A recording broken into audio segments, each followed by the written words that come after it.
Ah, agora sim, tá parecendo. Isso aí tem coisa de. Tem cara de Paraguai, hein? Tem cara de quê? Tem cara do marido, é o único que ouve fone em casa. Ah, tá certo. Tá ótimo. Mas pelo menos vai ficar bem acústico aí pra você. Gente, pois então, gente, a pessoa, né, se arruma, se ajeita, corta o cabelo e bota essa coisa ridícula. Mas tudo bem, é por amor, né? A Ah, gente não, tá tá aqui para ótimo. servir as pessoas, todo mundo vai ficar sabendo, né? Sim, verdade. Não, tá muito bom. Espero que tá bom. Então, tá certo. Gente, esse é o Rafa. Hoje a gente tá aqui para conversar um pouquinho sobre literatura Aham. e cosmovisão cristã. A gente começou com essa conversa devido a tantas perguntas de vocês, né? Todo mundo manda pergunta e é sempre um tema bem que o pessoal tem bastante interesse. Queria que o Rafa se apresentasse um pouquinho, o Rafa contasse um pouquinho o teu nome, o que tu faz, a tua família, para o pessoal que não te conhece ainda te conhecer. Uhum. E aí a gente começar a conversar sobre esse tema que é tão importante. Verdade. Boa noite, pessoal. Uma honra estar aqui mais uma vez. Sempre quando a Bruna me manda os convites, eu fico pensando, pô, o que eu posso contribuir, né? Mas meu nome é Rafael, eu sou casado com a Jaqueline, a gente tem dois filhos, o Heitor de 3 anos e a Helena de 1 ano e meio. E atualmente eu. O som tá abafado, o pessoal está dizendo, você está me escutando bem? Você está me escutando bem, Bruno? Acho que melhorou. Melhorou? Melhorou. O meu fone de ouvido já está no máximo.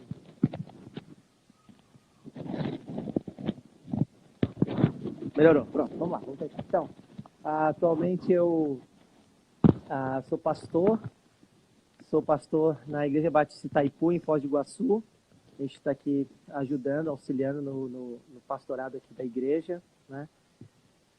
Eu nasci em Floripa, foi onde a gente se conheceu. Eu conheci a Bruno, Pedro, né? Depois as crianças.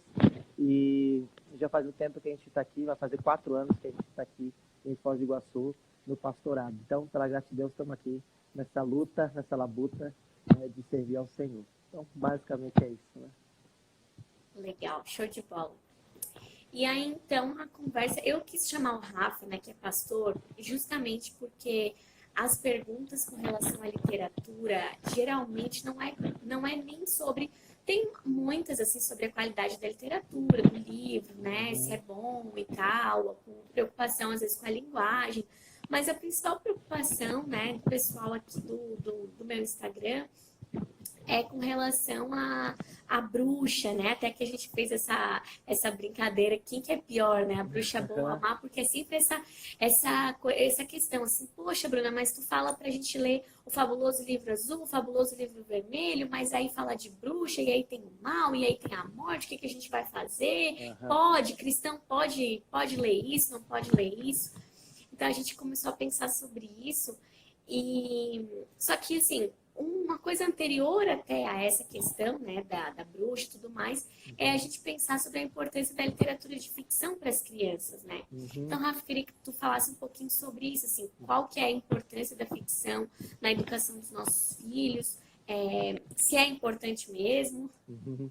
e que tu falasse um pouco sobre isso pra gente. Legal, Bruna. Então, até quando a gente começou ali as conversas para a gente começar essa live e ajudar o pessoal, e a gente até mesmo, né, a gente, assim, trocar um bom papo, uma boa ideia para a gente fortalecer algumas coisas para nossas próprias vidas e para nossas próprias famílias, né? Uma das coisas que é importante é sempre você sair de alguns pressupostos. Então, quando você pensa na educação, especialmente a educação dos nossos filhos, toda a educação ela tem que se perguntar o que é, né, o ser humano, o que é o homem, o que é a criança, né, para que a gente possa formar essa criança. E que tipo de formação nós queremos dar para essa criança. Então, essa primeira pergunta, vamos dizer assim, o que é a criança, o que é o ser humano, ele vai desembocar em vários tipos de coisas, e inclusive vai cair na questão da metodologia, porque a literatura de ficção, na verdade, é um instrumento que você usa para contribuir na educação e na formação dessa criança, né? E por que a literatura de ficção é tão importante? né? Então, assim, quando você olha para a Bíblia, para a palavra de Deus, você vai perceber que o ser humano não é apenas um ser pensante, um ser cognitivo, né? A verdade é que o ser humano tem um intelecto, ele tem uma capacidade de raciocínio, mas ele é muito mais do que isso. A Bíblia coloca o ser humano como um ser espiritual. E nesse sentido de ser um ser espiritual, é no sentido que existe uma parte inorgânica, existe uma parte mais interior do ser humano, que é invisível aos nossos olhos, e que de alguma maneira guia os nossos pensamentos, guia os nossos anseios, guia inclusive as nossas ações, atitudes, né? E a Bíblia vai chamar isso de coração, né? Ou o homem interior, ou o espírito do homem, né? Mas a palavra mais, talvez melhor aí, é o coração. A nossa cultura ocidental trabalha o coração apenas com um âmbito de emoção, né? Eu estou apaixonado de todo o meu coração, como se eu estivesse pulsando de emoções por aquela pessoa. Mas dentro da Bíblia, especialmente dentro da mentalidade judaica, o coração é a parte mais interior do ser humano. É a fonte dos anseios humanos, a fonte da volição da vontade, né? A fonte dos amores, né? Eu costumo dizer que o coração, como Agostinho, né, assim, falava, pode ser resumido nos 3A, né? No A ao cubo, né? A fonte dos anseios, a fonte dos amores e a fonte das afeições. E quando você pensa sobre isso, você vai chegar à conclusão que nós somos guiados pelos nossos corações. Esse é o ponto central. Então, o ser humano não é tanto guiado pelos seus pensamentos. Tanto é verdade que quantas e quantas vezes o nosso problema não é saber o que é certo, não é saber tanto o que a gente deve fazer, mas os nossos anseios e a nossa vontade, ele vai contra aquilo que a gente já sabe, né? Por isso que a gente até fica com raiva da gente mesmo, né? Então, a questão tanto é essa. E onde entra a questão da literatura, das fábulas, dos contos, da literatura fantástica, da ficção? É que esse tipo de ferramenta, a literatura, ela tem a capacidade de mexer com o nosso coração, de mexer com a nossa imaginação, de cativar a nossa imaginação, de mexer com os nossos anseios, de cativar os nossos amores e de contribuir na formação aí do coração. Então, a primeira resposta, a primeira coisa que faz com que a literatura seja importante é porque ela é uma ferramenta fundamental na formação de um ser humano, do interior da alma humana, né? De ajustar os anseios, de ordenar o coração, de moldar amores que sejam legítimos, né? Então, por exemplo, nós queremos que os nossos filhos, nós estamos formando os nossos filhos não apenas para que eles sejam bem-sucedidos na vida, todo pai quer que o filho seja bem-sucedido na vida, mas nós queremos que eles sejam seres humanos bem formados, a imagem de Deus, que eles sejam seres humanos colocados no mundo que vão representar a Deus no mundo, que vão ser seres humanos cheios de virtudes, né? Que expressam uma humanidade um pouco mais redimida, né, do que a maioria dos outros homens. E a literatura fantástica, nesse sentido, tem esse poder de mexer com a nossa imaginação, de mexer com os nossos amores, mexer com os nossos anseios e assim contribuir nessa formação, né? Então essa é a primeira grande, vamos dizer, a importância, a primeira grande resposta do porquê usar esse tipo de literatura, né? Vou dar um exemplo. Nós não apenas queremos que os nossos filhos consigam discernir aquilo que é certo e errado. Então, a literatura fantástica tem esse objetivo de através de contos, através de histórias, ajudar os nossos filhos a discernir aquilo que é virtude e aquilo que é vício, aquilo que é certo, aquilo que é errado, né? Aquilo que é moralmente aceito, aquilo que é moralmente repudiado. Mas nós queremos que os nossos filhos também tenham afeições, né? Que eles também se afeiçoam pela virtude e que eles repudiam aquilo que é errado, né? Então, não tem como, por exemplo, você ler um conto, por exemplo, como Pinóquio, né? E você, de alguma maneira, não ficar com raiva dele, né? Das mentiras dele, né? Sim, sim. E é muito interessante como contar essas histórias, os contos e tal, como isso cativa, né? Como isso chama a atenção das crianças. Eu vejo aqui em casa as meninas, Às vezes elas estão numa situação de disputando alguma coisa, enfim. E eu chamo a atenção delas, lembrando às vezes alguma história ou uma poesia, e elas lembram, e aquilo fica marcado, elas lembram daquilo, elas Poxa, que pensam, legal. né? Assim, Uhum. poxa, pô, tô agindo assim mesmo, é isso mesmo. Teve uma situação de elas estarem disputando um brinquedo, e tem um poema do Olavo Bilac que chama A Boneca. Uhum. E nesse poema as duas memorizaram, né?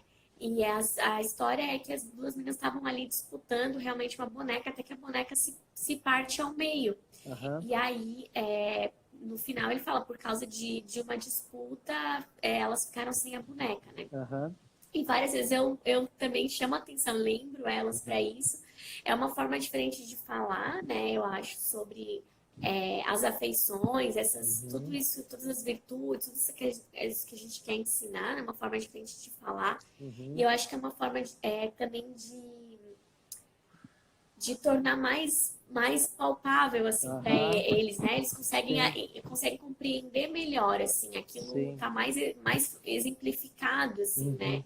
E Uhum. elas não querem, é engraçado que essa semana é, elas estavam também no meio de uma disputa, assim, e aí eu tava lembrando sobre, falei, não sei se vocês lembram daquelas irmãs da Cinderela, a Sim. Drizella e a Anastácia e tal, e elas começaram a lembrar, e elas não querem ser Drizella e Anastácia, elas querem ser a Cinderela, claro, a Sim, Cinderela é virtuosa, é bela, exatamente. né, ela, Uhum. então acho que até nesses detalhes, assim, né? E esse é o segundo objetivo e o segundo porquê a literatura é tão importante. Não apenas porque ela ajuda na formação da alma, do coração, ordenar um coração, ordenar as afeições, discernir o que é virtuoso, o que é vício, mas também a literatura fantástica, ela consegue cativar e identificar a pessoa com os grandes anseios da vida humana, né? Isso que é legal, a narrativa, a história, o conto, a ficção, ela consegue cativar a pessoa de maneira que ela se vê naquela história. E ela passa Certo. a se conectar com aquilo, como, por exemplo, os grandes anseios da vida humana, como, por exemplo, como triunfar sobre o mal, né?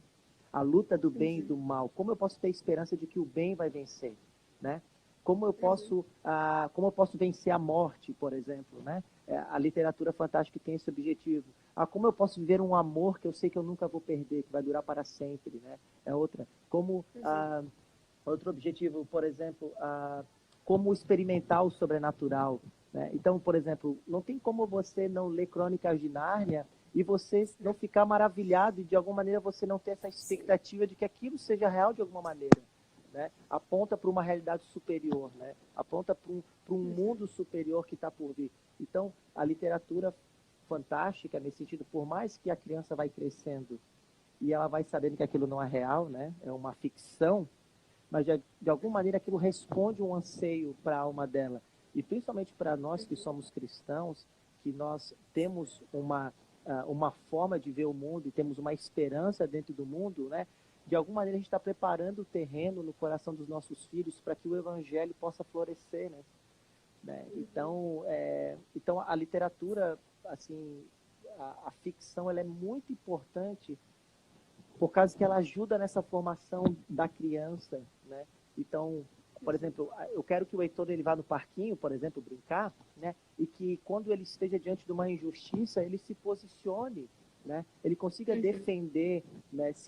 Consiga defender aquele que está sendo oprimido, aquele que está sendo, né, sofrendo com o mal, né? Eu quero, por exemplo, que a Helena, quando ela chegar com seus 16, 17 anos, que ela ame aquilo que é verdadeiro, aquilo que é justo, Uhum. né? Que ela não seja cativada e Sim. apaixonada por um mala, né? Por um rapaz que não apresenta virtude nenhuma, vai ser muito triste, né? Então, desde pequeno a gente vai Idem. ajudando, vai ajudando os nossos filhos a discernir, se afeiçoar, mas também de alguma maneira assim se conectar com os grandes anseios da alma deles, né? Da alma deles. Então, acho que Certo. isso é muito importante dentro da literatura. Olha, um outro ponto que você falou aí, se você perceber dentro da Bíblia, a Bíblia trabalha com literatura, com vários tipos de literatura, né? Isso, por exemplo, não tem como você ler 1 Samuel e você escutar a história de Saul e Davi E se você é uma pessoa assim que sabe discernir um pouco de virtude, você quer ser Davi, né? Você não quer ser o Saul da história. Sim, Né? sim. Eu lembrei de Provérbios, o próprio Salomão, que ele quer cativar os jovens para, se de alguma maneira eles buscarem a sabedoria, ele vai contar a história, ele vai personificar a sabedoria como se fosse uma mulher atraente, né? Aham, Então, aham. os próprios autores bíblicos entenderam assim a ideia da ficção, do conto. O próprio Sim. Jesus, né? Por exemplo, não tem como você escutar a Nossa, parábola do filho pródigo e você não se emocionar com a graça do pai de receber o filho que foi embora sim, arrependido, né? sim. Então, Uhum, então você vê que a própria Bíblia trabalha com literatura, com ficção, com sim, contos, né? Com fábulas. sim, Só para finalizar esse ponto, a própria literatura apocalíptica fala de besta, né? Fala de sim. dragão, né? E às vezes as pessoas ficam chocadas de a gente ler um conto, uma fábula que tem esse tipo de personagem, né? Mas a própria Bíblia trabalha Aham. com isso, com a sua imaginação, com a sua capacidade de cativar, né? Assim, o seu coração. Né? Então, a literatura é muito importante, muito importante. Uhum. Boa, verdade. Agora, Rafa, uma pergunta até que surgiu aqui Uhum, da Fernanda e tem a ver justamente com outro ponto que a gente, né, queria conversar, que é sobre por que que os cristãos, né, se tudo isso, né, tudo isso que tu falou é verdadeiro, né? A gente, uhum, eu concordo com tudo também. E tem toda essa questão. Então, por que que os cristãos abandonaram, né, uhum, a literatura, abandonaram a ficção para os seus filhos, uhum, para encher, tipo assim, né, esse banquete que a gente pode oferecer para os nossos filhos, né, uhum, literário, cheio de boas ideias, cheio de uhum, exemplos, cheio de, de várias formas para cativar, né, o coração deles, a mente, enfim, ordenar tudo isso. Se isso tudo é tão bom, por que que os cristãos abandonaram isso, dizendo, uhum, colocando à parte, como se isso fosse alguma coisa do mundo e não nos pertencesse? uhum. Sim, a pergunta ela é muito pertinente assim, e ela é bem profunda. A gente, assim, eu vou tentar dar um panorama, que é bem profundo, porque assim, eu acho que o que acontece, em primeiro lugar, é que os cristãos eles foram abraçando a mentalidade do mundo, que é uma mentalidade cada vez anti-intelectual e bem pragmática, né? E eles foram perdendo assim a importância da formação cristã. Né? Então você pode ver no passado, por exemplo, os próprios pastores, né? Eles tinham uma alta formação de alto nível. Né? Então as pessoas estavam Uhum, sendo nutridas por homens que eram altamente capacitados, né? E isso ajudava as certo. pessoas, aos cristãos, né? Assim, a serem pessoas com alto nível de formação para educar seus filhos e para viver a vida cristã. Então a coisa começou a Uhum, degringolar aí, com a baixa formação dos cristãos, com as igrejas cada vez mais humanistas, cada vez mais pragmáticas, né? Reduzindo o cristianismo a uma fé mística que ajuda a gente a desenvolver o nosso melhor, a gente completou os nossos sonhos, né? Como se Deus fosse uma divindade, estilo gênio da lâmpada, que ajuda a gente quando a gente está passando por algum tipo de problema. Isso foi degringolando em vários tipos de aspectos e acabou caindo na educação, né? A educação certo. na família, enfim.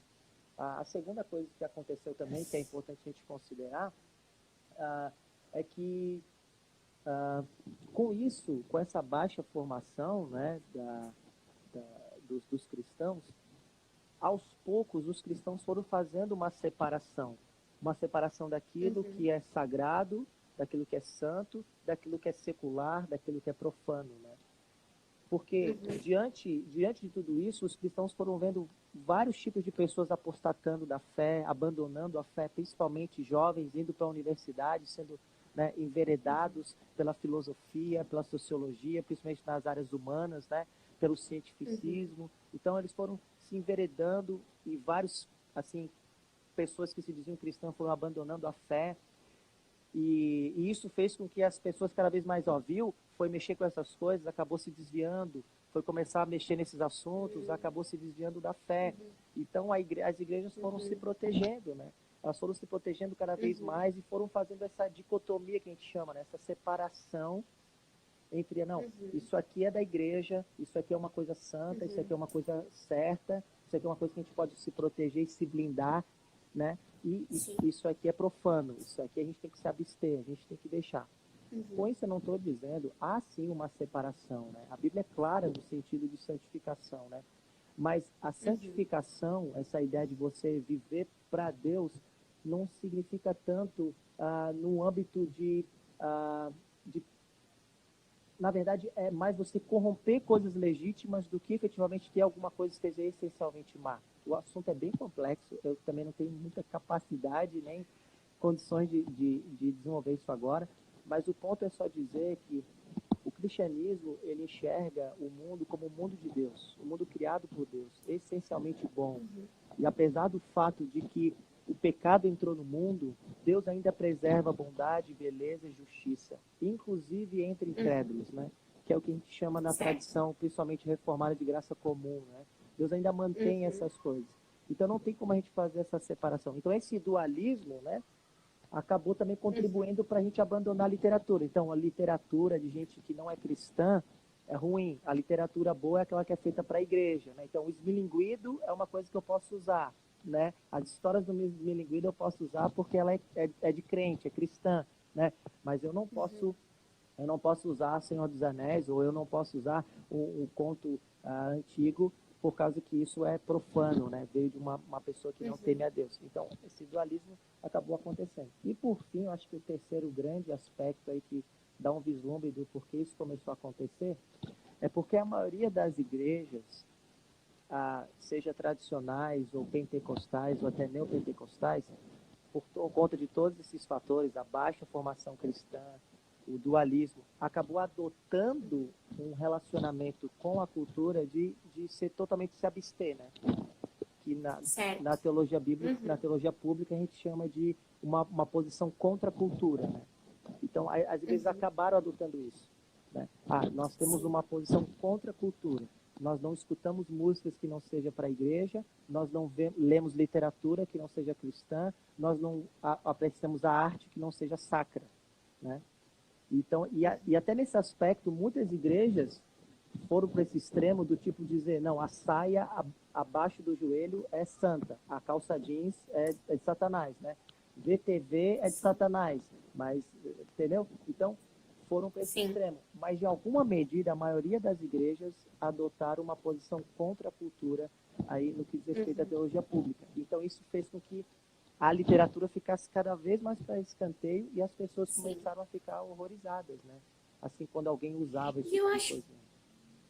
Sim, e eu acho tão curioso, sabe, Rafa? A minha questão é assim, se a gente só pode consumir coisa de cristão, se fosse assim, né? A gente só pode consumir se vier das mãos de um cristão. Então, como é que a gente ficaria com as outras coisas que a gente consome, que a gente recebe, né? Seja a roupa, seja um concerto, seja um concerto da minha máquina de lavar, ou o médico que me atende, um enfermeiro, um cabeleireiro, enfim. Tem coisas que tudo bem, a gente pode até escolher, não vou mais nesse cabeleireiro, vou no outro, mas e quando a gente, né, a pessoa que vem né, consertar uma coisa, um bombeiro, enfim, não tem como a gente, né, não, só me relaciono, aí a gente viraria Amish, né? Então, não me relaciono com nada que seja assim, né? Exato. Eu não sei se você lembra, mas teve um período aí, quando a gente era adolescente, que tinha aquela ideia da mensagem subliminar, né? A ideia da mensagem subliminar.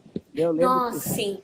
O pessoal pegava o rótulo da Coca e botava do verso, alô diabo, né? Então, eu não vou tomar Coca porque vem de Satanás, né? E tinha também Alma Chips, que era do diabo, e o pessoal começou... Xuxa, o pacto da Xuxa, enfim. Então, assim, isso são manifestações de contracultura, né? Contracultura. Eu entendo que, novamente, é bom deixar claro, né, que assimilar totalmente a cultura, você cai no mundanismo, você cai na libertinagem, né? E por isso que precisa ter uma boa formação. Você entender o que é a cosmovisão cristã, como deve ser o relacionamento do cristão com a cultura, você discernir os tempos, né? Você ter filtros bíblicos para que você possa interpretar o que você está consumindo, para que você consiga ver. Existe no mundo aspectos da graça de Deus, mas existe no mundo também as manifestações do pecado. E você precisa, a palavra de Deus vai te dar o fundamento para você poder, assim, conseguir discernir isso, né? Então, Exatamente.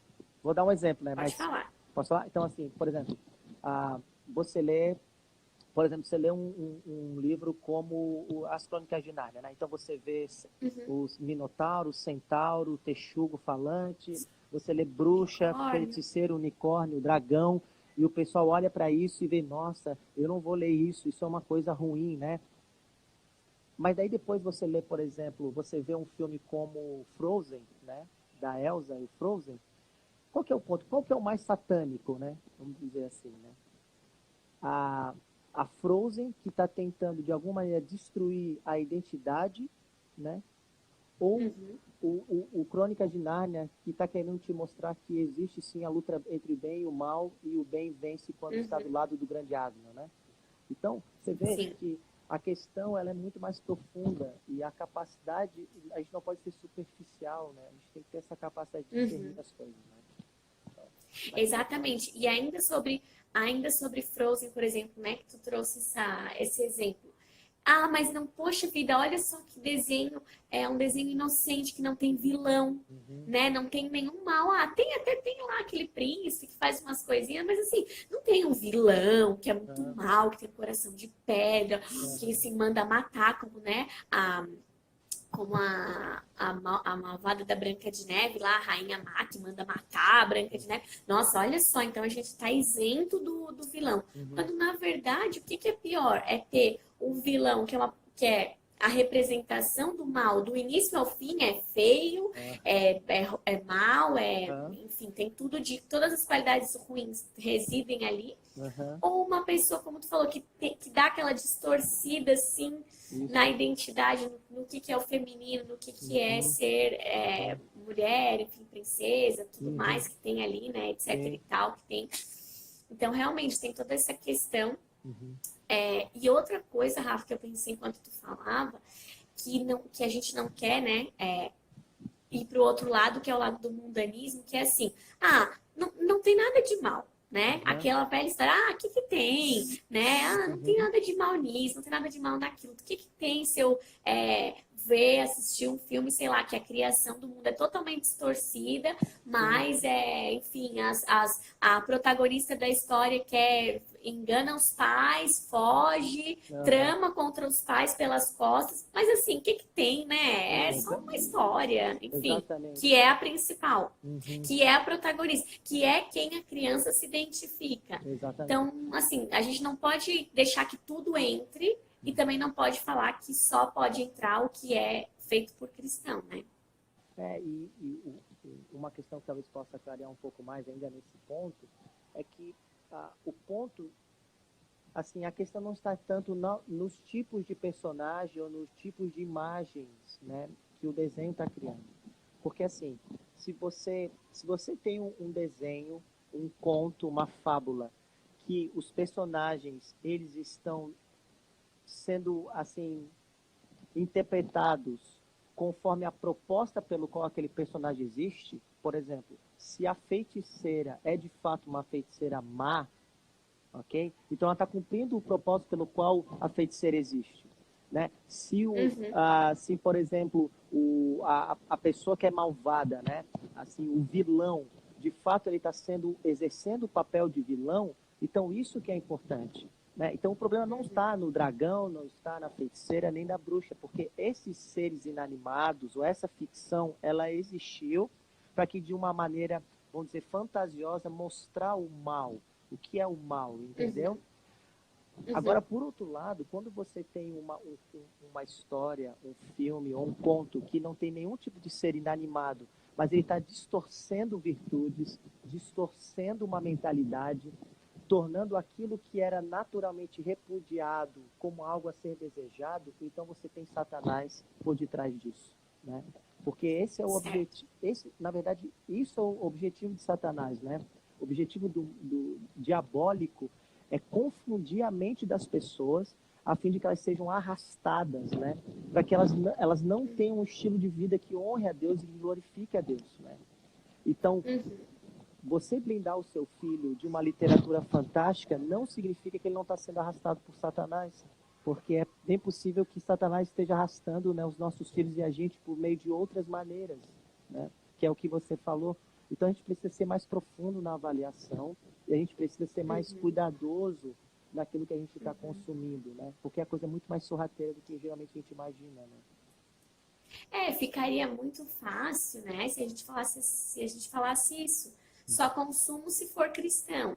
E aí a gente, pronto, resolveu na nossa mente. Então eu não preciso avaliar, eu não preciso ler antes, eu não preciso fazer leitura prévia, eu não preciso confrontar com a Bíblia. Eu só preciso dizer assim, se é de cristão, então tá bom. Se não é, não, né? Então, realmente um outro exemplo que eu lembrei, uma vez uma pessoa chegou e falou para mim que não gostava de determinado tipo de conto que o filho visse, né? Que era um conto cristão, assim, feito por meio de uma literatura fantástica, né? Nessa ideia de ficção, porque tinha dragões, tinha gigantes, tinha anões, né? E isso assusta, essa pessoa, esse pai, essa mãe tinha medo de que pudesse, assim, assombrar a criança, mas estava deixando a criança consumir Peppa Pig assim à torta e à direita, né? Que nem você falou.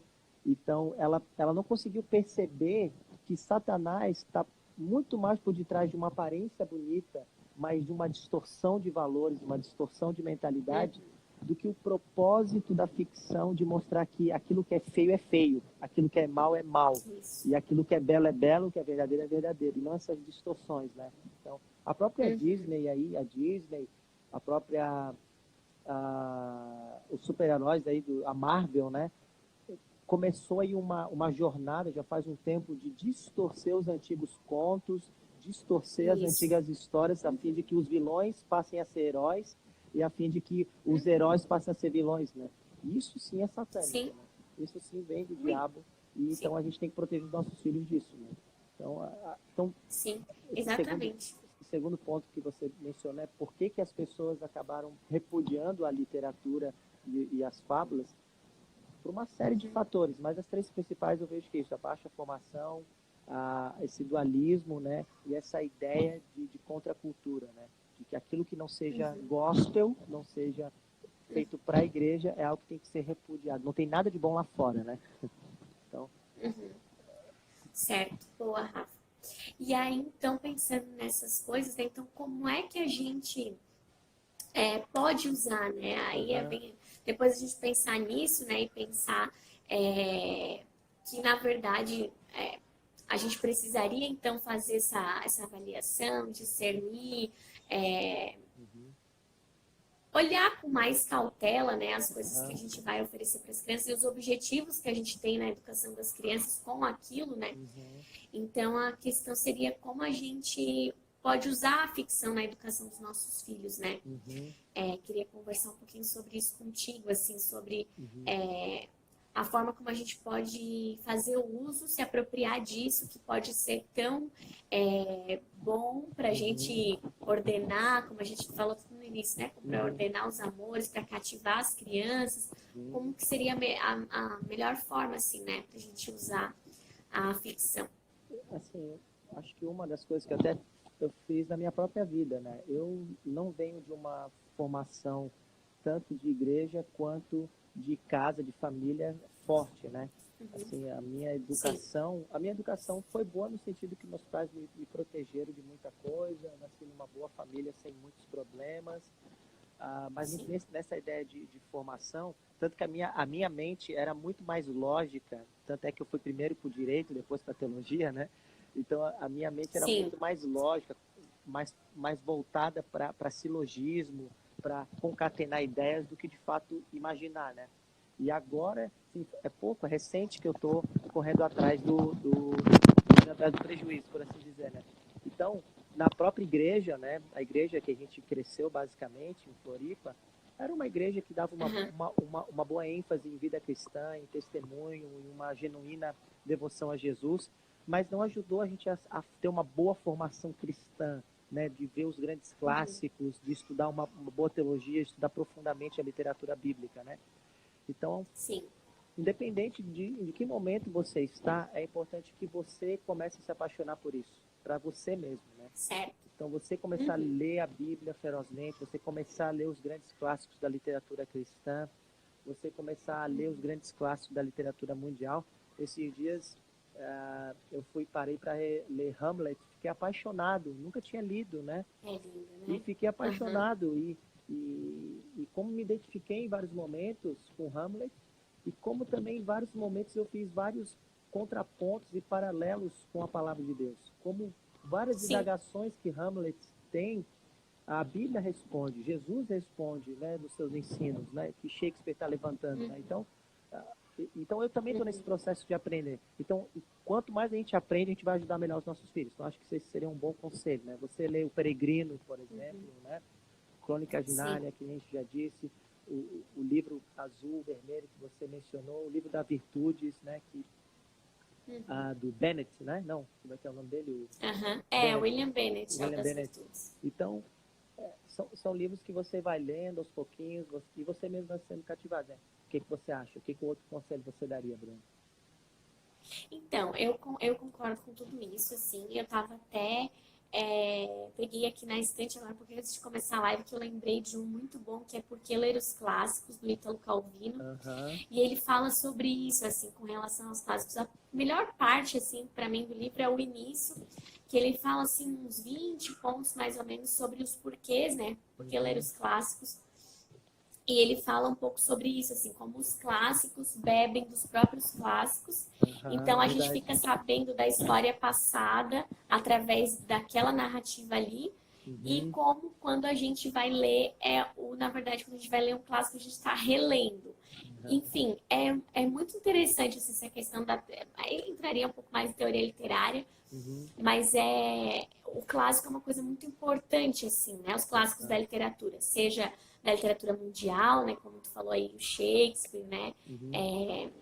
Todos esses autores que a gente sabe, né? Tem que ler na escola, obrigado, e depois a gente vê, nossa, puxa, podia ter aproveitado muito mais, né? Eu, por exemplo, que fiz faculdade de letras, hoje eu vejo, nossa, podia ter aproveitado muito mais a faculdade, mas também a faculdade era bastante esquerda, mas enfim. Acho importante ler os clássicos, né? Os clássicos cristãos também, se interessar por teologia, eu acho muito importante como pai, como mãe. As mães precisam parar de ler só a parte prática da criação de filhos, e eu tô falando para mim primeiro. A gente foi na igreja, tem uns 2 domingos atrás, a pessoa estava falando que os congressos, né, os retiros para as mulheres tinham que parar de ser só sobre feminilidade bíblica, precisava ter um pouco mais de teologia, assim, verdade, feijão com arroz.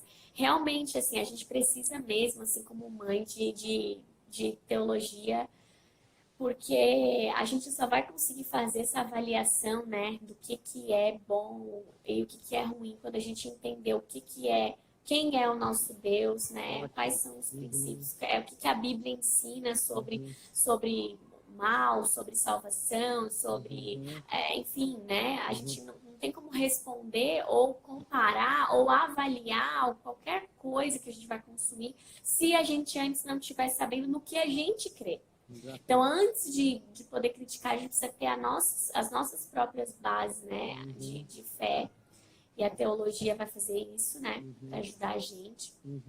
Vai ser o nosso chão, né? Pra gente pisar.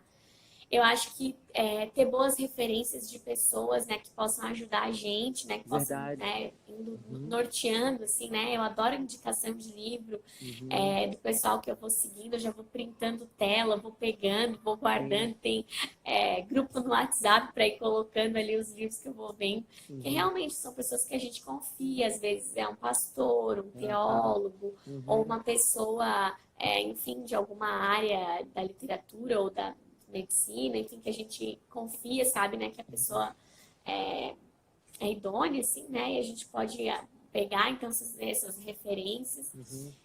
Eu acho que uma coisa que tu falou no início com relação ao estudo da cosmovisão, né, que tu estava falando como é uma coisa profunda, como é uma coisa vasta, a gente poderia se debruçar. Eu sempre me interessei muito, assim, por esse assunto, e eu acho bem importante. teve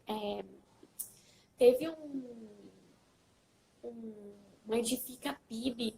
Eu não sei quem foi que falou, se foi o Weber, não. Teve um Edifica que algum deles, não sei se foi o Weber ou se foi o Franklin, que falaram sobre cosmovisão cristã. Tem um estudo também no Escola Charles Spurgeon só sobre cosmovisão cristã também, que é bem legal. Verdade. Então, tudo isso eu quero depois disponibilizar, deixar nos destaques salvo, porque para a gente começar um pouco com isso, assim, né? As pregações do Weber, ele traz também bastante coisa, né? Sobre lança um pouco esse olhar, assim, no Franklin também, eu acho bem legal. Sim. Até quando você estava falando, eu estava pensando, talvez agora eu vou botar um pouco de problema aí pro pessoal, mas você tá numa boa igreja faz muita diferença também, sabe? Assim, Sim. Porque uma boa igreja, ela vai te ajudar a pensar, vai te ajudar a viver no mundo, vai te ajudar a ter bases seguras, vai te ensinar teologia, vai te ensinar cosmovisão, né? Se o seu pastor é um bom pastor, você pode pedir conselho para ele, né? De livro, de literatura, até mesmo de pessoas que você pode confiar, né? E cada vez, assim, eu sei que é difícil às vezes achar uma igreja boa na cidade onde você está, né? Mas, assim, estar numa boa igreja também faz uma boa diferença para a gente conseguir, assim, pô, será que essa história, esse conto, esse filme, essa música que eu estou usando, será que é boa para os meus filhos, né? Então, acho que isso também faz muita diferença. Outra coisa que eu pensei também é você, que nem você falou, assim, começar a estudar sobre cosmovisão, né? No começo vai te dar um pouco de desespero, porque parece um assunto tão vasto, né? E você tem essa sensação, meu Deus, parece que eu não sei nada, né? Eu tenho sempre. E daí você fica assim, meu Deus, onde que eu estava, né? Onde que eu perdi, né? Onde é que eu fiquei parado nesse ponto que o trem passou e eu não vi, né? Meu Deus do céu. Mas com um pouquinho as coisas vão se sentimentando, você vai lendo, você vai escutando, a coisa vai se sentimentando, e daí é que tá. Tudo isso você começa a criar ferramentas e bons filtros para você conseguir discernir o que você pode usar e o que você não pode usar, né? Eu acho que isso aí faz muita diferença, né? Porque assim... Faz mesmo. Que nem você falou, apesar do fato de que a gente tem boas referências de pessoas que você pode buscar, de pessoas que já usaram, que estão usando, né? Então, isso é muito bom. Mas, assim, não existe, assim, um macete, né? Não existe, vamos dizer assim, regrinhas que você pode usar, de livro que você pode usar ou não. Você vai ter que analisar, você vai ter que se aprofundar, avaliar e ver, né? Então, por isso que é importante você ter as coisas, os fundamentos, né? Uma das coisas que sempre é usado na cosmovisão é a ideia do óculos, né? Então, você pôr os óculos do cristianismo para que você possa enxergar determinado objeto, né? Que o cristianismo é isso, são as lentes pelo qual você vê a realidade, né? Para que você saiba que você não está vivendo uma ilusão, ou vendo algo que é falso, né? Mas, então, estudar sobre cosmovisão vai fazer muita diferença na cosmovisão cristã. Acho que isso é muito importante também. Você teria alguns livros assim que seguramente assim você usou, você tem usado, assim, que você acha que são bons assim? Então, para ler para as crianças, tenho sim. Eu acho que os próprios aqui, o azul e o vermelho, eu gosto. Eu vou separando, assim, né, alguns, porque além de tudo isso que o Rafa falou sobre cosmovisão, a gente precisa ter, assim, discernir as coisas para aquilo que vem de fora e a gente vai ser, então, o filtro que vai passar para os nossos filhos. Então, eu conhecendo os meus filhos, eu também vai ter que passar por esse crivo também. O que vai ser adequado para ele, na idade dele, de acordo com aquilo que ele pensa, né? Assim, quais são os medos que ele tem. Então, tem criança que nem grila tanto com bruxa, não fica tão assustado. Mas fica muito impressionado com criança abandonada, com um pai que faz, entende? O pai, o João e Maria, por exemplo, né? As minhas filhas, o João e Maria, para elas, assim, é muito pesado. Enquanto se a Rainha Má mandou tirar lá o coração da Branca de Neve, para elas tudo bem, já era de se esperar. A Rainha Má é má, né? Exato. Então, Uhum. tem que passar por esse crivo também. Aqui em casa, então, para nós, né, o livro vermelho, azul, os das virtudes. Tem um também que é As Mais Belas Histórias, da editora Autêntica, que é bem legal também. Tem as histórias também Rapunzel, João e Pé de Feijão, tudo, Uhum. mas com uma linguagem bem bacana, assim. Uhum. São livros que a gente tem usado. As fábulas que eu sempre indico, as fábulas de Esopo, né? De La Fontaine, os dois são a mesma pessoa, né? Inverso, né? Assim, então rimado também, que é bem legal. Eu acho que é bem importante a gente transitar por vários gêneros literários, assim, né? Quando a gente vai passar para a criança a fábula, a poesia, o conto, a crônica, o próprio romance, né? A prosa. Então, tudo isso é importante porque, de alguma forma, cada coisa vai alimentar a criança de algum modo, né? E assim a gente oferece para a criança, não oferece sempre a mesma coisa e com o mesmo formato. Por exemplo, eu tenho a Branca de Neve ilustrada, né? Eu tenho um livrinho ali, posso folhear e olhar a Branca de Neve, legal. Mas às vezes eu quero atingir outras camadas, tanto de cognitiva, como até de profundidade de linguagem, por exemplo. Sim. Então, preciso ter também um livro que tem uma linguagem mais elaborada, que vai fazer com que elas tenham acesso a estruturas de frase que são diferentes, que elas não ouvem todo dia, enfim, e uma complexidade de enredo que é maior do que aquela simplesinha, fez isso, fez aquilo, foi para um lado. Então, a narrativa que não tem a ilustração, né, a versão integral, né, dos contos e tal, eles trazem essa dimensão para a criança até daquilo que o personagem estava pensando, a forma como ele articulou e tudo mais. Então, acho isso bem bacana. Outra coisa também são os audiobooks, né? Aqui a gente usa para as meninas a coleção Disquinho, por exemplo, que é muito, muito bacana. Ela não só narra, como também tem a música. O mal é mal, o bom é bom, o que acontece, acontece, ficou cego, ficou. Então, acho que isso é importante também para as crianças, essa noção de que coisas ruins acontecem e elas podem não se conectar, mas elas podem acessar essa coisa ruim que acontece de uma forma saudável, porque aquilo aconteceu na história. Que é muito, muito, muito anos-luz de diferença de um jornal, por exemplo. Né? Então, a criança que tem acesso a um jornal, ao telejornal, ao rádio, a notícia ruim que a mãe está conversando, as mulheres estão conversando no salão de beleza, isso aí acaba com a criança, destrói a imaginação da criança, isso é muito nocivo, porque aquilo é um mal real, entendeu? Aquele ladrão entrou e matou e fez lá, assim, enfim, sei lá tudo que fez.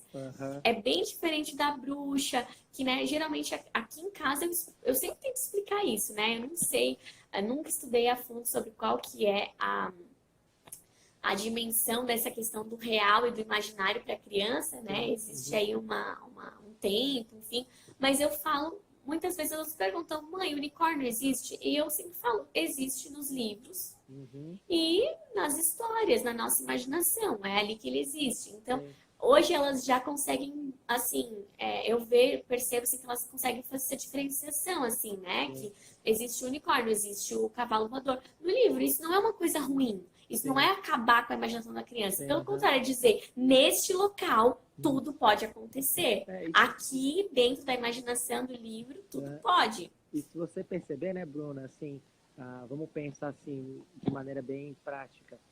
Crianças que ficaram abobalhadas ou que viraram adolescentes abobados não foram aqueles que foram estimulados por contos, muito pelo contrário, né?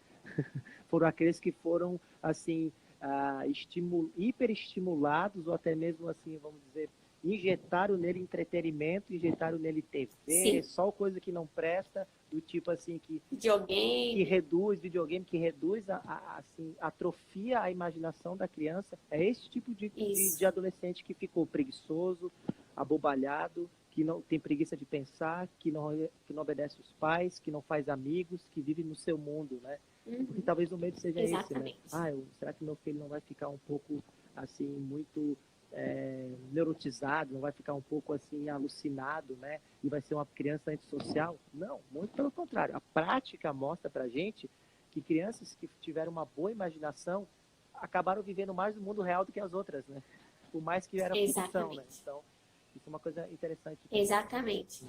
É muito legal tocar nisso, Rafa, porque assim, ó, também tem essa questão da tela, né? Que às vezes as pessoas acham que só podem apresentar os contos, as histórias através da tela, né? Apesar que a gente está falando aqui de literatura, mas então as crianças acessam a Cinderela só pela Disney. Elas só conhecem a Cinderela da Disney, as princesas da Disney, os heróis da Marvel e não conhecem outras histórias, então elas não têm habilidade. Hoje mesmo eu estava ouvindo um vídeo do professor Carlos Nadelim, em que ele falava que o Chico dos Bonecos dava um nome dizer que tinha os brinquedos reais e os brinquedos imaginários, né?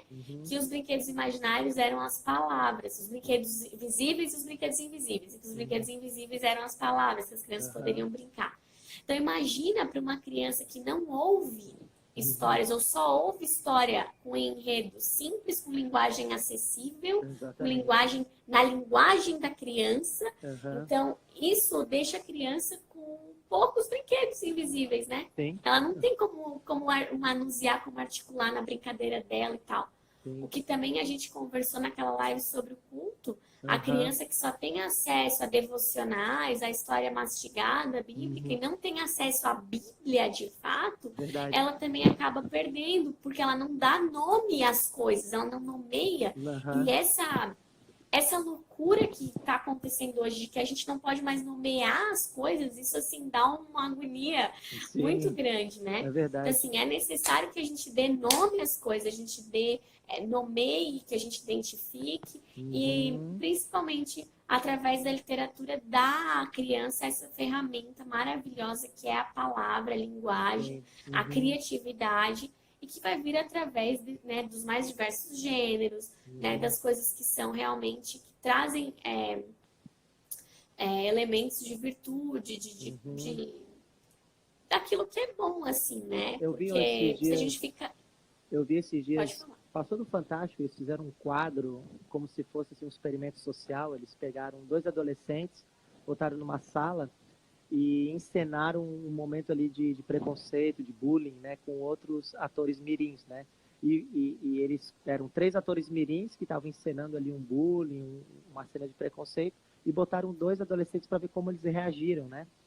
E foi muito curioso, assim, alguns adolescentes não conseguiram reagir diante daquilo, né? Eles ficaram assim, meio que deram aquela risadinha marota, e eles ficaram naquele ponto de, eu não sabia como, depois, né? Por que você não reagiu? Por que você não se posicionou contra? Por que você não discerniu que aquilo era coisa ruim, né? O racismo era ruim, a maldade contra uma pessoa, humilhar uma pessoa publicamente, expor ela publicamente, né? Por quê, né?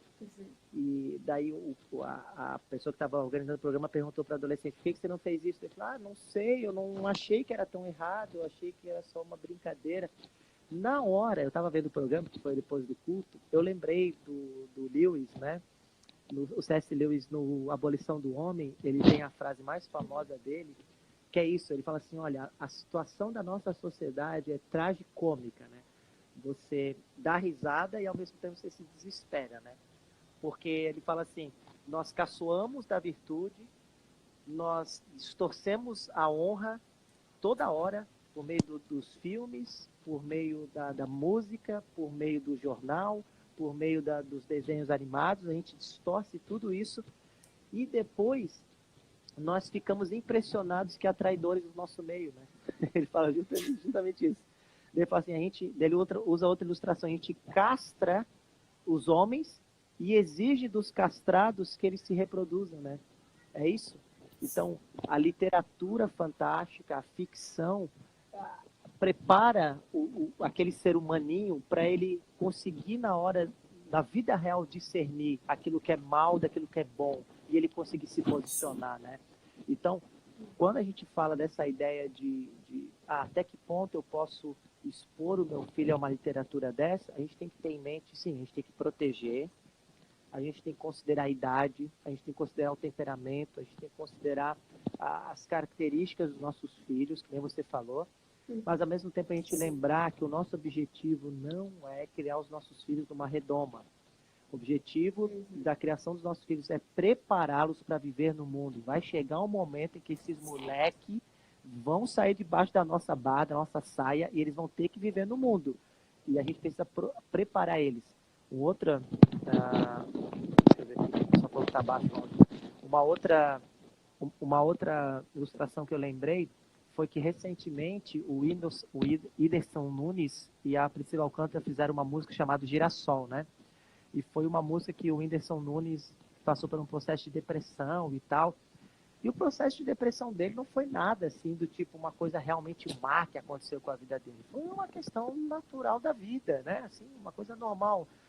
E daí eu vi um artigo de um músico cristão que ele estava dizendo, olha, nós vivemos numa geração frágil, né? Geração frágil, que não consegue lidar com os dramas da vida, né? Que foi hiper protegido, e ele nesse artigo ele disse assim, olha, os nossos antepassados, no intuito de querer proteger a gente, começou a tirar a gente do funeral, dizendo que a gente não tinha capacidade de enfrentar um funeral, né? Depois tiraram a literatura da gente, que a gente não poderia ser exposto à morte, ser exposto à guerra, né? E isso foi desprotegendo a gente. E hoje a gente virou adultos que tem que ficar abaixo de remédio, né, para conseguir lidar dos dramas normais da vida, né? Não consegue Tudo afeta, né? Tudo afeta, exatamente. Uma geração totalmente despreparada para viver o mundo real, né? E o que é cômico, né? Foi tirado da gente a ficção e isso roubou a gente a possibilidade, a capacidade de viver no mundo real, né? Tornou a gente seres utópicos, idealistas, né? Que não vivem o mundo como ele é. Né? Então, acho que... novamente, não estou dizendo que a gente não tem que proteger os nossos filhos. Temos que proteger. Proteger da nudez, né? Proteger da violência exacerbada, proteger, né, de estimular eles de algo que eles talvez não possam conseguir lidar agora, né? E a gente vai medindo, Sim. né? Você não vai pegar um livro muito melancólico, um livro, uma tragédia, né? Um conto que é trágico, Sim. e você vai jogar nos seus filhos. Você vai começando com pitadas e à medida que ele vai amadurecendo, entendendo, né? Então, e isso que eu ia te perguntar, Bruna, como é que você faz com as meninas, assim, para ler com elas, assim? Elas prestam atenção, você lê tudo de uma vez só, você lê um capítulo, como é que você faz? Você vai lendo, assim, você tenta entonar a voz, impostar a voz, você tenta, à medida que você fala, que você percebe que elas estão perdendo a atenção, você chama a atenção delas. Como é que você faz na prática? Interessante essa pergunta. Tem um livro muito legal da Catherine Jordan, se chama Leitura em Voz Alta. Eu aprendi bastante com esse livro. Tem no site dela lá, Educar com Sapiência, é bem legal. E nesse livro eu aprendi muita coisa. Aqui em casa eu divido os momentos de leitura. Eu acho que a leitura é muito importante em quantidade, mas as crianças não costumam prestar mais do que 10 minutos, 15 minutos de atenção, né? No geral. Claro que treinadas elas vão crescendo. Lembrando que as minhas filhas, a mais velha, tem 5 anos, né? Então, o que eu faço? E essa última dica eu peguei com a Ana, do Tempo em Casa. Eu coloco o cronômetro, eu coloco um alarme. Primeiro eu coloco um alarme de leitura em voz alta. Porque se eu não colocar, eu fico assim, ó. Tal hora eu vou ler. Depois eu vou ler. Não, daqui a pouco eu vou ler. Só vou terminar assim de botar isso aqui, essa roupa na máquina. Daí eu já vou ler. Não acontece. Então eu tenho que botar o despertador. Tocou o despertador da leitura em voz alta, aí eu pego um livro e leio.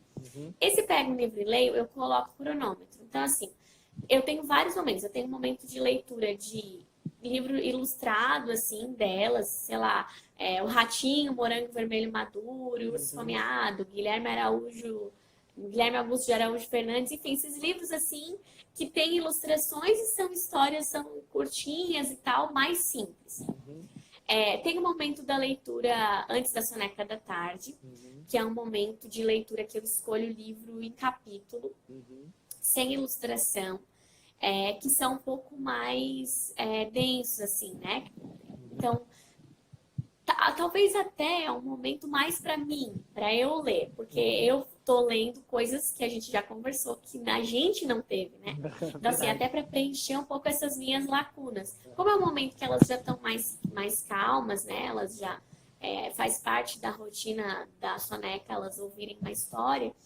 Então eu escolho também uma coisa que eu possa ler, sei lá, Crônicas de Nárnia, Uma Casa na Floresta, O Jardim Secreto, Pinóquio, todos eles em versão integral, sem ilustração e tal. Então é um momento ali que eu tô lendo um pouco mais disso. Depois tem o momento da aula mesmo, né? Como elas estudam em casa, então eu escolho da semana, ao longo da semana inteira, no meio daquele tempo, que é o tempo em que a gente tem de aula, dá 1h30, 2 horas por dia, eu separo 15 minutos para leitura. E nesse momento, eu escolho 2 gêneros. Eu tento escolher, ao longo olhando para a semana, né? Variar os gêneros. Então, ter sempre uma fábula, como eu falei, né? Uma fábula, uma poesia, um conto, uma crônica. Enfim, aí eu vou pegando. Aí eu vou mesclando, né? Então, assim, se eu botei uma história mais pesada sobre, sei lá, do Livro das Virtudes, alguma coisa mais assim, então a segunda leitura é uma coisa mais relaxante. Sempre assim, alternando esse de 15 minutos. Aí tem o momento de leitura dos salmos de manhã, que eu leio um salmo inteiro, né? Só se for muito longo, daí eu não leio. Mas que eu leio os salmos para elas. À noite, o Pedro lê, na hora do culto doméstico, ele lê a Bíblia mesmo também, né? Agora a gente está lendo Coríntios, 1 Coríntios. E deixa eu ver o que mais. São esses momentos de leitura que eu tenho, como é que elas se comportam, né? Então, assim, no geral, elas gostam de ouvir a história. Então, elas vêm, se aproximam. A maior briga, assim, a maior confusão é a posição que elas vão sentar para ouvir a história. Que agora eu já não tenho mais 2, eu tenho 4. Então, assim, antes era muito fácil, né? Pegava um, botava no colo, abria o livro, show de bola. Ou virei e ficava de frente, beleza. 2, tu bota um de cada lado, assim, né? E manda ver. Agora, 3, já começa assim. A Alice, às vezes eu falo, Alice, senta aqui, filha, ó, aqui em cima no sofá. Juro pra ti. E a Alice, ela quer ficar perto, daí as outras também querem. Então, aí de frente, uma começa a botar a cabeça. Enfim. Eu chamo a atenção, né? Falo, olha, vamos se organizar e tal. Então, procuro organizar a posição delas. Eu leio quando elas estão comendo.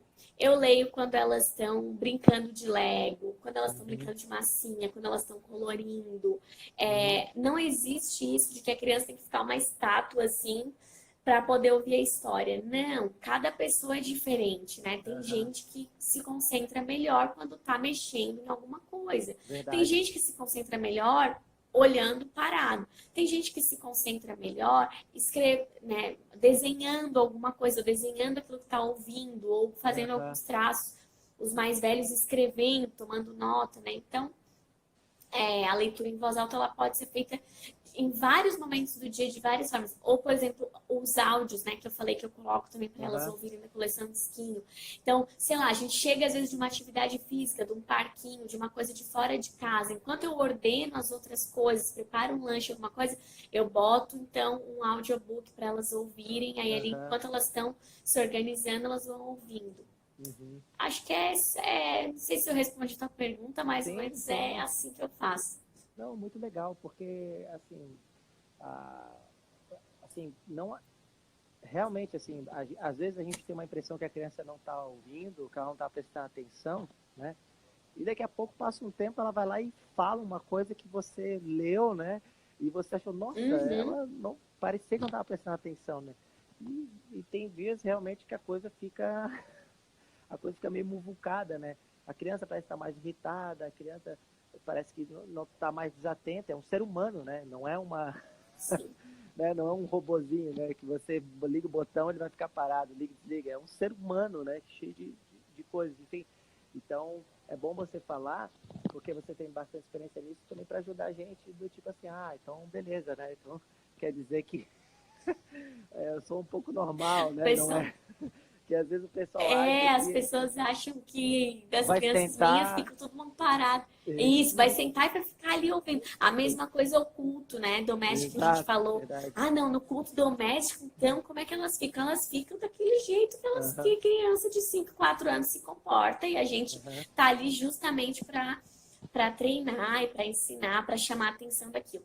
Com relação só à entonação de voz, uhum, antigamente eu fazia a voz. Então uhum, era um ratinho, eu falava assim, depois era um gigante, eu falava assim. uhum, Mas depois eu fui assim, estudando mais, lendo, eu vi que a gente não precisa mudar o tom uhum. da voz. Ó, que A gente interessante. precisa ter a entonação certa. Uhum, Então, fazendo a entonação correta, dá para entender que aquele era um homem, que aquela era uma mulher, ou era um gigante, um ratinho, enfim, dependendo da uhum, história, né? Não sim, necessariamente a gente precisa estar fazendo ali todo um teatro, mas uhum, ter a entonação certa, a gente tem que treinar, né? uhum, Conhecer a história antes, treinar e tal. uhum. Rafa, eu queria só responder assim uma, duas perguntinhas, Claro, claro. vamos? Vamos. Do Se eu puder pessoal. ajudar, né? Se eu puder ajudar. Gente, quem quiser fazer uma perguntinha ou duas para a gente Uhum. responder para fechar a nossa live aqui. Uma A Mai pergunta. perguntou Ah, se não é muita quantidade de informação.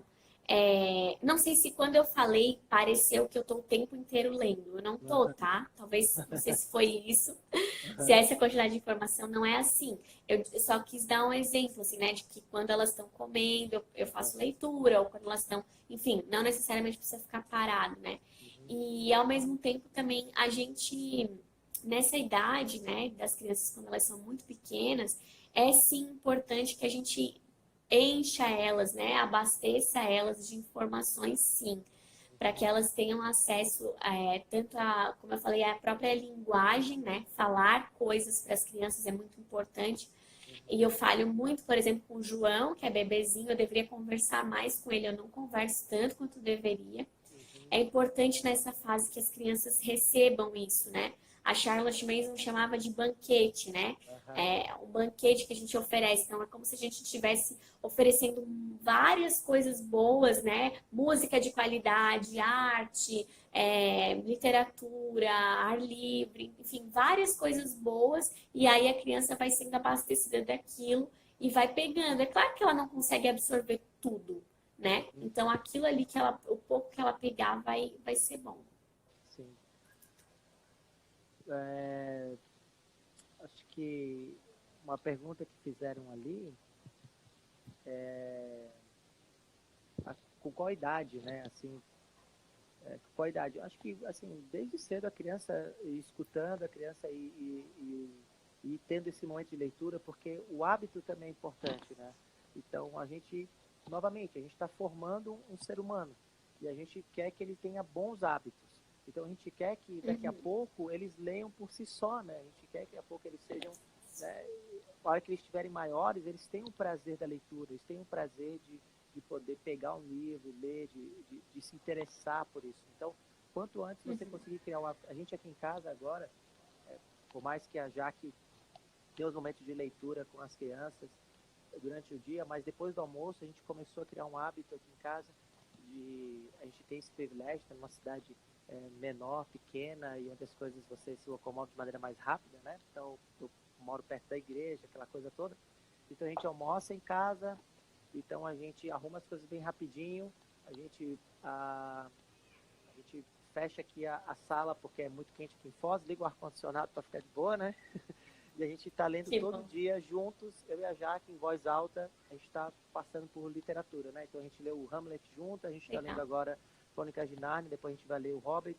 Então a gente tira esse momento e as crianças estão aqui com a gente, elas estão ali brincando, vem, senta no colo, e a gente está lendo em voz alta. Então, além dos momentos de leituras que elas têm, específico para elas, elas estão vendo o pai delas, né, os pais delas lendo Isso. em voz alta, ela vai Isso. vendo que aquilo é um valor para a família, vai vendo que aquilo é importante. E Uhum. esses dias o Heitor, que é o único que fala, né, porque aí a Helena ainda não fala, a gente estava fazendo uma outra coisa, daqui a pouco ele soltou uma coisa que a gente estava lendo do Crônicas de Nárnia. Então ele não observou toda a história, mas ele prestou atenção em algo que cativou ele, né? E ele recitou Uhum. aquele momento. Então, É um hábito que a gente está, assim, fazendo aqui em casa que contribui, né? Que ajuda depois eles também, né?